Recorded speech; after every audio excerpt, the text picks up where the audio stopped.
Assalamualaikum warahmatullahi wabarakatuh. Bismillahirrahmanirrahim. Wabihi nasta'in ala umurid dunya waddin. Alhamdulillah. Wassalamun ala ibadihi alladhina astafa, amma ba'. Sidang ahli jamaah yang dirahmati Allah, bersua kembali dalam pengajian kitab Penawar Bagi Hati karangan Asy-Syaikh Abdul Qadir Al-Mandili. Kita masih lagi membicarakan kitab pertama, fasal yang ketiga, pada menyatakan lidah. Bismillahirrahmanirrahim. Qala musannifu rahimahullahu ta'ala wa nafa'ana bihi wa bi'ulumihi fid daraini amin.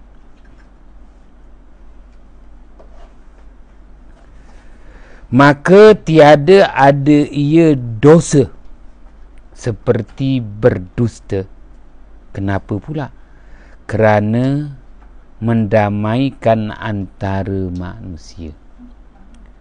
Tidak berdosa mengeluarkan kata-kata yang ada di situ makna dusta atas tujuan mendamaikan antara manusia.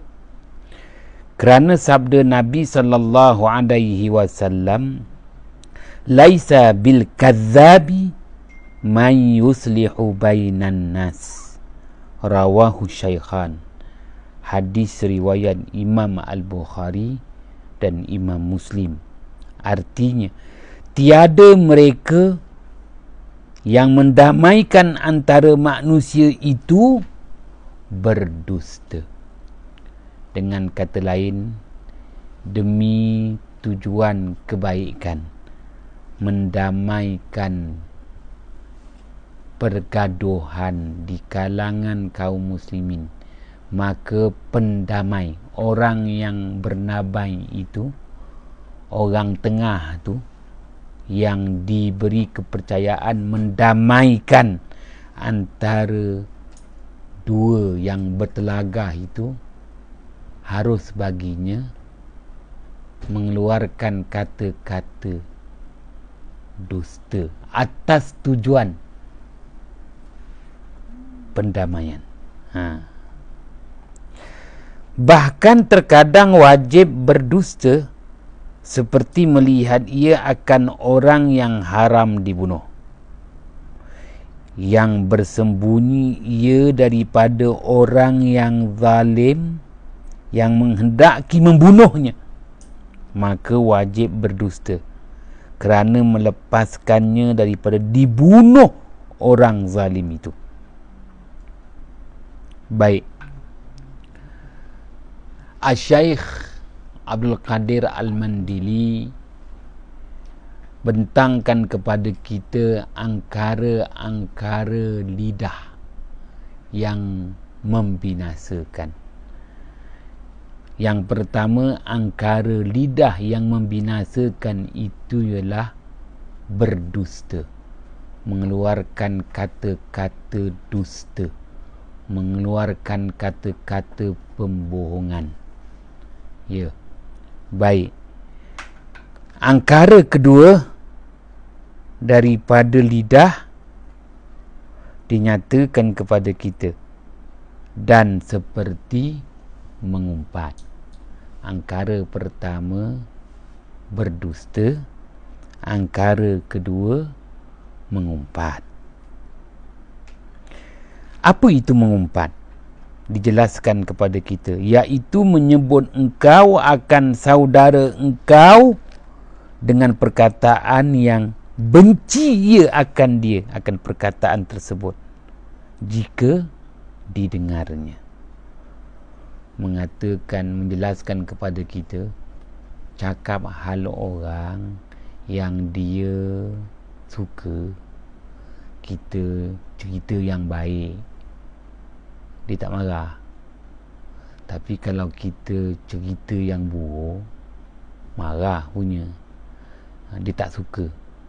Kita mengata hal-hal kebaikan seseorang, tak ada masalah. Tapi kita mengata hal ehwal keburukan seseorang, pasti dia tak suka. Maka itu disebut mengumpat, merupakan angkara lidah yang membawa kepada kebinasaan. Maka iaitu haram hukumnya dengan ijma' ulama'. Bahkan berkata kebanyakan mereka itu, para ulama', bahawasanya mengumpat itu dosa besar, al-kabair, kerana barang yang datang padanya daripada beberapa janji seksa yang bersangatan, seperti firman Allah Subhanahu wa ta'ala. Ada kebanyakan ulama meletakkan hukum haram mengumpat. Nasnya ayat yang ke-12 surah Al-Hujurat. Firman Allah Subhanahu wa ta'ala, ba'da a'udzu billahi minasyaitonir rajim, ya ayyuhallazina amanu jtanibu katsiran minadh-dhann inna ba'dadh-dhanni itsmun wa la tajassasu wa la yaghtab ba'dukum ba'dha ayuhibbu ahadukum an ya'kula lahma akhihi maita fakarihtumu wattaqullah innallaha tawwabur rahim. Artinya, hai sekalian mereka yang beriman, jauhkan oleh kamu akan banyak daripada sangka, iaitu sangka yang jahat. Kerana bahawasanya sangka yang jahat itu, setengah daripada sangka itu mendatangkan dosa. Dan jangan kamu mencari dan memeriksa aib manusia. Dan jangan mengumpat setengah kamu akan setengah. Jangan mengumpat di kalangan kamu. Adakah suka seorang kamu bahawa makan ia akan daging saudaranya pada ketika mati? Makan bangkai adik-beradik sendiri, makan mayat adik-beradik sendiri, suka? Maka benci kamu akan dia dan takut oleh kamu akan Allah Ta'ala, bahawasanya Allah Ta'ala itu sangat menerima taubat, lagi sangat kasih sayang. Maka berdasarkan ayat 12 surah Al-Hujurat, larangan, Allah melarang sama sekali mengumpat. Ya. Dan Allah Subhanahu wa ta'ala membuat satu perumpamaan agar ianya mendatangkan keinsafan kepada hamba-hambanya di kalangan umat Muhammad sallallahu alaihi wasallam. Suka tak kamu, wahai manusia, makan mayat adik-beradik kamu sendiri?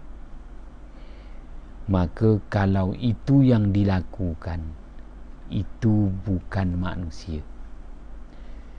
Yang makan mayat, bangkai saudara adik-beradik sendiri itu binatang. Gagak, sama-sama dia berjuang makan rambutan rumah kita tu. Dia sampai dulu, dia akan panggil kawan-kawan dia datang, makan sama-sama. Tiba-tiba salah seorang kawan yang makan tu tamak sangat, gagak, terjatuh dia.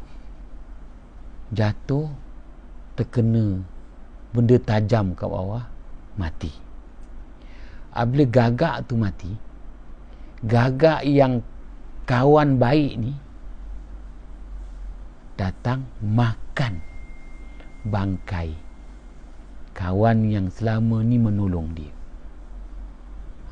Maknanya itu sifat binatang.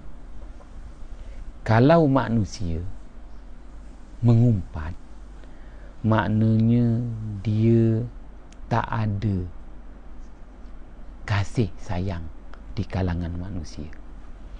Tak ada kasih sayang di kalangan manusia ni, itu dah sama seperti binatang. Gagak begitulah. Ketika hidup dia kawan karib, ketika mati dia sanggup makan. Ya, kerana binatang. Adakah manusia itu sanggup seperti binatang? Tak tergamak. Fakarih tumu, kamu benci melakukan sedemikian. Tak tergamak makan bangkai mayat adik-beradik sendiri. Tak masuk di akal. Orang yang berakal tak begitu. Maka itu adalah sifat kebinatangan. Dengan kata lain, apabila kita mengumpat ini, status kita seperti binatang. Wal-'iyazu billah. Maka larangan Allah itu merupakan haram hukumnya. Baik. Asy-Syaikh Abdul Qadir Al-Mandili dah jelaskan kepada kita di antara angkara lidah yang membawa kebinasaan. Yang pertama, dusta, bohong. Yang kedua, mengumpat. Baik. Baginda Muhammad sallallahu alaihi wasallam bersabda, hadis riwayat Imam Al-Baihaqi, man waqa syarra liqaliqihi wa zibzibihi wa qibqibihi faqad waqa syarra kullah, atau kama qala Rasulullah sallallahu alaihi wasallam. Hadis riwayat Imam Al-Baihaqi. Rasulullah sallallahu alaihi wasallam bersabda, sesiapa yang dapat memelihara kejahatan lidahnya, satu. Yang kedua, dapat memelihara kejahatan kemaluannya, dua. Yang ketiga, dapat memelihara kejahatan penglihatannya, tiga. Maka sesungguhnya terpeliharalah dia daripada segala bentuk kejahatan. Baginda Muhammad sallallahu alaihi wasallam perakukan bahawa segala bentuk kejahatan ini berpunca daripada tiga. Kejahatan lidah, kejahatan kemaluan, kejahatan mata. Baik. Dalam hadis riwayat Imam Ad-Dailami, hadis yang sama tetapi dari segi susunan berbeza. Man waqa syarra qibqibihi, sesiapa yang dapat memelihara kejahatan mata, satu. Wazibzibihi, yang kedua, memelihara diri daripada kejahatan kemaluan. Waliqliqihi, yang ketiga, memelihara dirinya daripada kejahatan lidah. Faqad waqa syarra kullah, maka sesungguhnya terpeliharalah dia daripada segala bentuk kejahatan. Maka di sini pula ada dua hadis riwayat Imam Al-Baihaqi dan hadis riwayat Imam Ad-Dailami. Kedua-dua hadis ini dhaif dari segi darjatnya, akan tetapi masyhur dari segi tariknya. Baik. Hadis riwayat Imam Ad-Dailami meletakkan bahawa bermula dengan kejahatan mata, diikuti dengan kejahatan kemaluan, dan kemuncaknya kejahatan lidah. Berbeza pula dengan hadis riwayat Imam Al-Baihaqi. Disebut dulu kejahatan lidah, barulah kejahatan kemaluan dan kejahatan mata. Makna sama, tetapi kita dapati bahawa apabila dikupas lanjut oleh Asy-Syaikh Al-Imam Jalaluddin As-Suyuti yang mengumpulkan hadis-hadis pilihan dalam kitabnya Al-Jami'us Saghir. Asy-Syaikh Al-Imam Jalaluddin As-Suyuti wafat pada tahun 911 Hijrah, menyatakan bahawa apabila ditinjau dari sudut angkara, bermula dengan mana dulu? Ya, sebenarnya dia bermula dengan mata, bermula dengan kejahatan mata, diikuti dengan kejahatan kemaluan, termasuklah kejahatan perut tu, dan kemuncaknya adalah kejahatan lidah. Kerana lidah takkan berkata, kiranya tiada desakan daripada apa yang dilihat dan apa yang dirasa. Apa yang dilihat akan mendatangkan sentuhan pada deri rasanya, dan barulah lidah akan meluahkan kata-kata apa yang diingini, apa yang dihajati. Baik, maka hadis riwayat Imam Ad-Dailami menjelaskan kepada kita tentang punca, berpunca daripada kejahatan mata, baru datang kejahatan kemaluan perut, barulah membawa angkara lebih besar, iaitu kejahatan lidah. Manakala hadis riwayat Imam Al-Baihaqi menyebut dulu kejahatan lidah, kejahatan kemaluan, begitu juga kejahatan perut, dan barulah kejahatan mata. Maka disusun sedemikian meletakkan mana yang lebih membawa kemudaratan. Maka lidah paling berat, barulah kemaluan, barulah mata. Kenapa? Kerana mata empunya diri, tidak melibatkan orang lain. Barulah kemaluan, diri dan orang lain. Tapi lidah, diri, orang lain, dan boleh berterusan kejahatan dan berpanjangan kejahatan. Diwiral-wiralkan lagi kata-kata lidah itu. Baik, jelas yang disabdakan oleh baginda Muhammad sallallahu alaihi wasallam. Ayat 12 surah Al-Hujurat, Allah Subhanahu wa taala melarang keras mengumpat yang merupakan angkara lidah yang membinasakan, berbanding dengan sebelum itu. Sebelum itu Allah Subhanahu wa taala melarang, ya ayyuhallazina amanu jtanibu katsiran minadh dhanni. Hai sekalian mereka yang beriman, jauhkan oleh kamu akan banyak daripada sangka.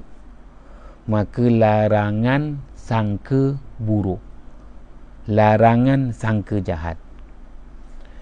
Yang kedua, Allah melarang wala tajassasu.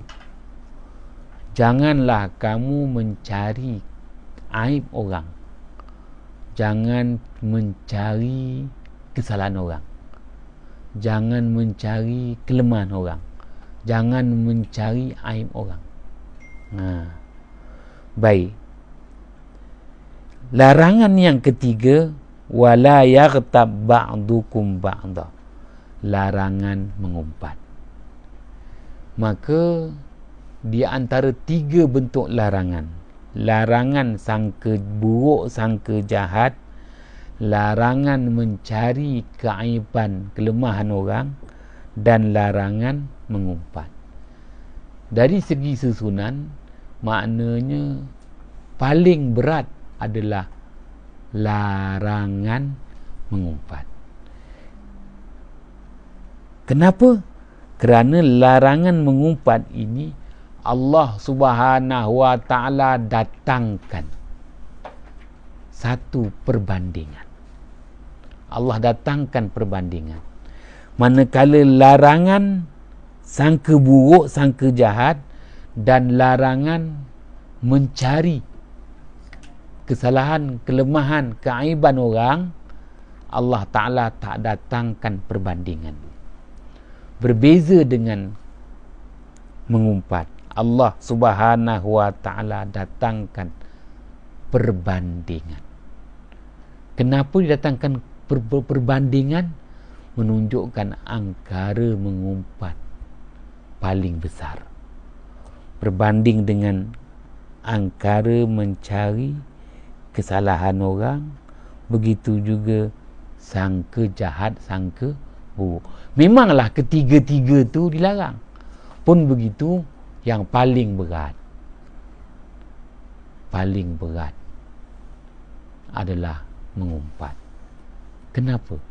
Kerana mengumpat itu boleh mendatangkan fitnah, kemudaratan yang lebih besar. Mengumpat itu boleh mendatangkan kemudaratan yang lebih besar. Baik, dalam menjelaskan lagi ayat 12 surah Al-Hujurat, seorang tokoh ulama sufi yang masyhur, Asy-Syaikh Al-Imam Ahmad As-Sawi, wafat pada tahun 1241 Hijrah, dah 200 tahun yang lalu, menulis dalam kitabnya Hasyiah As-Sawi, iaitu syarah kepada tafsir Al-Jalalain. Asy-Syaikh Al-Imam Jalaluddin Al-Mahalli, Asy-Syaikh Al-Imam Jalaluddin As-Suyuti. Baik, Asy-Syaikh Al-Imam Ahmad As-Sawi Al-Maliki jelaskan bahawa mengumpat ini adalah angkara yang amat besar, kerana mengumpat itu boleh membawa kepada angkara yang lebih memudaratkan, iaitu fitnah. Maka mengumpat itu terbahagi kepada 3 bahagian. Dengan kata lain, 3 bahagian ni 3 tahap. Istilah yang pertama disebut ghaibah, wala yaghtab ba'dukum ba'da. Ghaibah, ghibah tu mengumpat, dan telah dijelaskan oleh Asy-Syaikh Abdul Qadir Al-Mandili, mengumpat itu mengata hal orang yang tidak disukai, itu mengumpat. Kemudian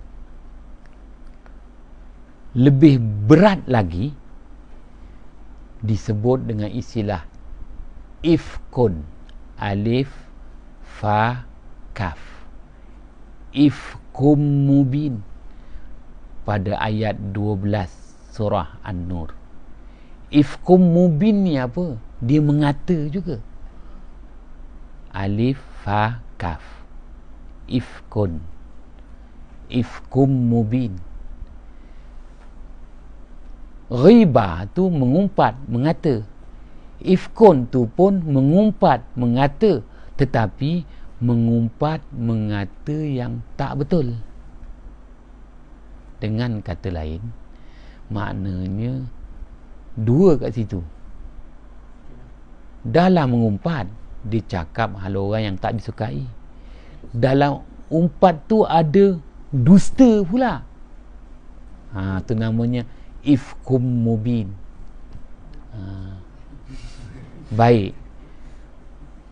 Pada tahap yang lebih teruk lagi, lebih dahsyat lagi, disebut buhtanun azim. Buhtanun, ba ha buhtanun, buhtanun, ba ha ta alif nun, buhtanun azim, ba ha ta alif nun, buhtan, buhtanun azim. Itu ayat 16 surah An-Nur. Itu biasa dikaitkan begitu. Ifkum mubin, buhtanun azim, ayat 16 surah An-Nur. Jadi buhtanun ini mengata, mengumpat, berdusta, fitnah pula. Istilahnya, maknanya apabila kita mengumpat, dia akan menyemarakkan lagi, menggandakan lagi pelbagai kejahatan. Ghibah, mengumpat, mengata hal orang yang dia tak suka. Kemudian ifkun mubin, mengumpat, mengata, bohong pula kat situ. Buhtanun azim, mengumpat, mengata, dusta, fitnah pula. Wal'iyadzubillah. Nak jelaskan kepada kita betapa bahayanya mengumpat itu. Wallahu a'lam bissawab. Bismillahirrahmanirrahim. Fafahamnaha Sulaimana wa kullan ataina hukman wa ilma wa sakharna ma'a Daud al-jibala yusabbihna wa tayra wa kunna fa'ilin. Ya hayyu ya qayyum, ya rabba Musa wa Harun, wa ya rabba Muhammadin sallallahu alaihi wasallam, alaihim ajma'in. Assalamualaikum warahmatullahi wabarakatuh.